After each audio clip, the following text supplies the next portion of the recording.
It's the Boom Barrel Challenge this week, and our star hero is Michonne.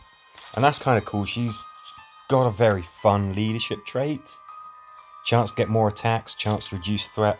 I'm going to bring her along with the Skegox. Really been enjoying using that, and she looks incredible with it. For my daily challenge, I've got kill walkers with scouts, so I'm bringing Connie, bringing Beth, and at this sort of early stage, it doesn't matter. You should be able to barrel through these early stages, and then later on, you've got to think about who you're using. Now, I love these kinds of challenges because there's a real theme there. In this instance, it's barrels. So I've got an all melee team here. Might mix that up a little bit, actually. Something that's key with melee characters is that they don't, they're not going to detonate those barrels. They're not going to blow up the explodey walkers, anything like that. But it might be worth actually being sure to bring somebody who has a gun, precisely so that you can do that. Make very short work of those walkers, and we've got some tough ones on there. Things like tanks, but explodey things will cause a set amount of damage to them. I think that particular mission, I think I should have bought some ranged characters, and I think I'll swap somebody out and make sure that I've got at least one ranged character as we explore the rest of these missions. The risk, of course, is that if you blow up a barrel and you're standing too close, it's going to hurt your guys. Same with those exploding walkers, and of course, they can march closer to you as well. Thing is, they don't really have health when it comes to being shot. If they are tagged with a ranged shot, then that's it. They blow up. Looks like we've got some loot here, so let's put Glenn in. And then Rickety Rick. Bring that Blizzard pistol. Yeah, I'm pretty happy with that.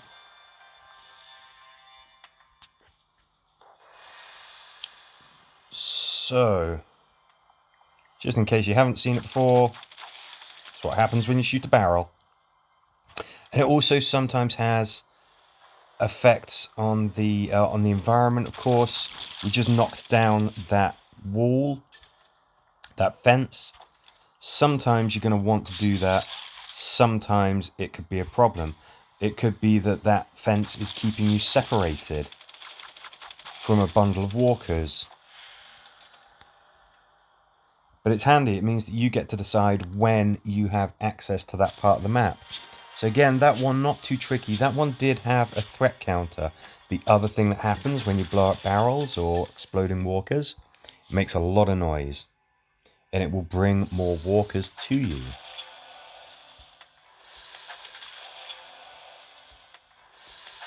I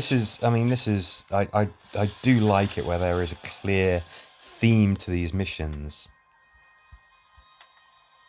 I think all in all, even though Michonne is our leader,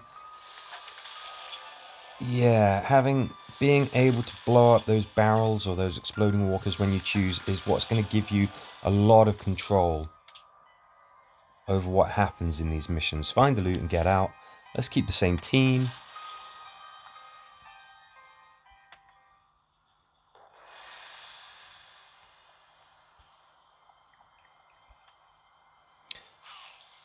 Rick, of course, is using a weapon there.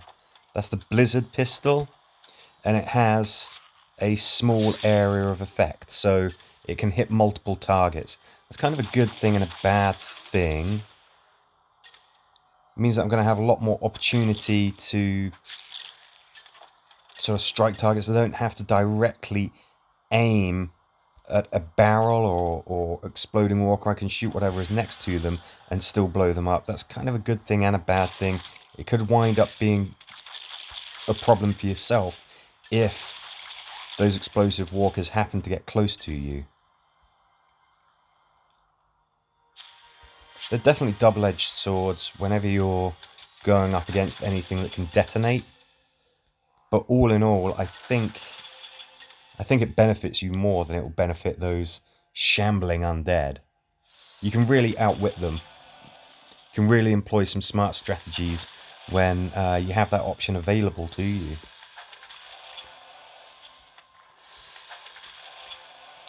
Okay, halfway through. So 2 looty missions with threat counters. Threat counter is something to consider, definitely. You're going to be making a lot of noise. That first mission that we did, no threat counter. That was just, we could have just blown up those barrels, clapped our hands and been done. Let's see what else. Kill the boss walker. Okay, I'm going to swiftly swap out. Let's have Connie.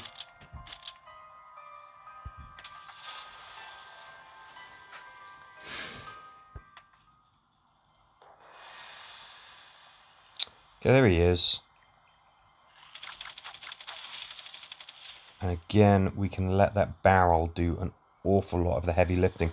If we had 3 ranged characters, we'd have just killed everything already. So we're shown there.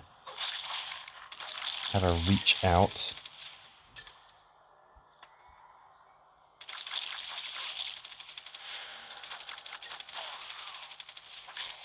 I mean, threat counter, but you can get these missions are likely to be over in victory or failure very, very quickly. Which is good. It means that you should be able to barrel through these and make progress quickly. Could be an opportunity for an all-time personal best. Mainly because you can kind of just cheat a little bit. Really, seriously, those barrels offer up so much of an opportunity. It's too bad that they don't really work very well in accordance with the star leader, Michonne. But then, on the other hand, maybe having somebody who can just disarm those barrels when they might otherwise be a threat to you if you happen to have moved close to them. You know, maybe that's not such a bad problem. Okay, I'm going to... Yeah, we're going to do this. I've got a feeling that this is going to be... the kind of mission where it's going to take a while to interact with something to open it. I just get that feeling. Yeah, well, 2 turns. Okay, so we're going to have to blow this up. Let's go for that. Something, of course, that the barrels can do is set targets light. Pretty handy. There's something that you can do. Oops. See that I nearly made a mistake there. What did I do? Left some guys too close to that barrel. That could have been a problem. Let's reduce the threat a little bit, shall we? Okay, Yumiko, you just open it. Obviously, I wanted Yumiko because something that you can do with her is that if somebody is interacting with something and they're a ranged character and they are in range and have line of sight to the target that Yumiko is shooting at, they will also shoot. So, ooh.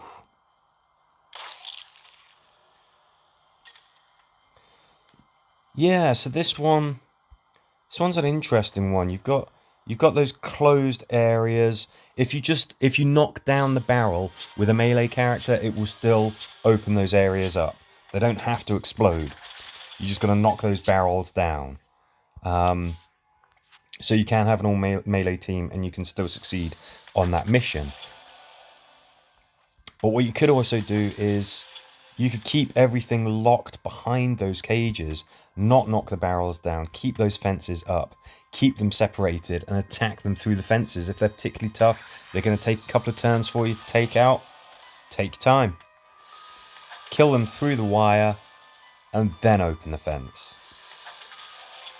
This is a really good set of missions. I mean, last week's was pretty good. I think this is a really, really interesting set. Blow up the fences and go to the exit. Again, it says blow up. You don't necessarily have to do that.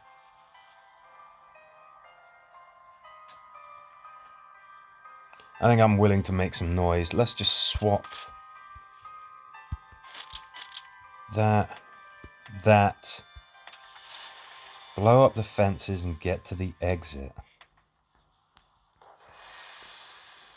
Oh yeah, we've got to go all the way around. Again, this is another one where you can kind of do that thing. You can hold off opening areas of the map until you are ready.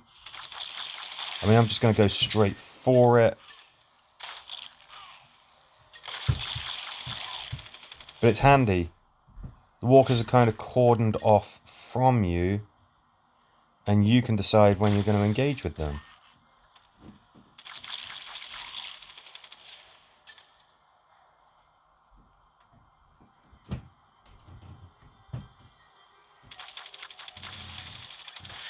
There you go, opening those doors. We could have done it all silently, but who doesn't want to make some noise every now and again?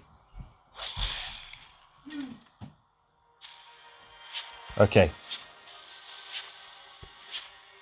And that's it. 6 missions. They're nice and quick. You can use all kinds of strategies. These are definitely the kind of missions that I personally enjoy doing. You can keep it quiet, or you can just go in there and start blowing stuff the hell up. I recommend going for option 2. It's more fun. But it's a good set of missions. A really good set of missions with a really strong theme. Hopefully you and your guild can get some great scores. If you do have any dramas, then just say so, and either me or somebody else will help in the comments. But in the meantime, thank you very much for watching.